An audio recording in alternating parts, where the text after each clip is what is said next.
This episode is brought to you by La Quinta, by Wyndham.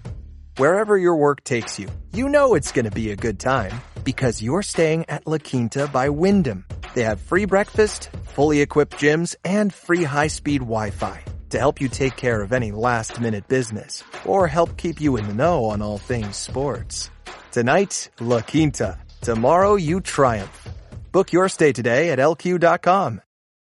It's a common sense recap of the big stories. It's Cats and Cosby on 77 WABC. And now we have Bill Parker. Is Bill Parker on? Yep, we got Bill Parker. To find out, Bill Parker, 30 years in the Navy and a real Navy man, to find out if anything more we should know about the submarine. Bill Parker, are you there? I'm here, John. Good to be back on your show. Tell us, what do you think happened? They're saying they think the thing imploded. Is it that easy to implode? What's the pressure at 10,000 feet?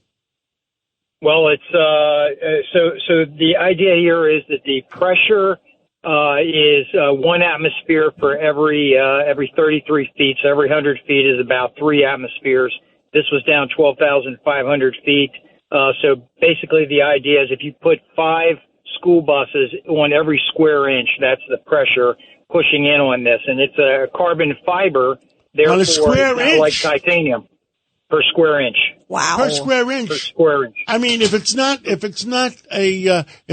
illegal, I mean, what do our nuclear submarines go down to? What do you think it is?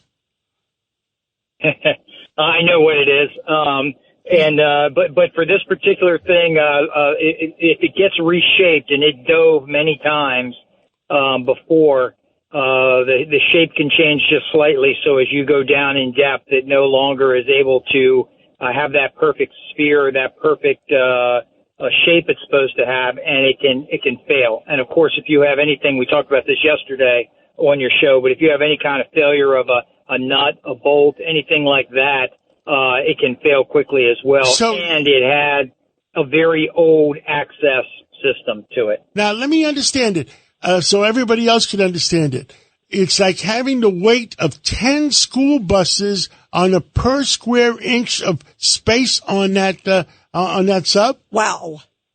That's correct. They were more than 2.5 miles down. That's where Titanic sits right now, 12,500 feet.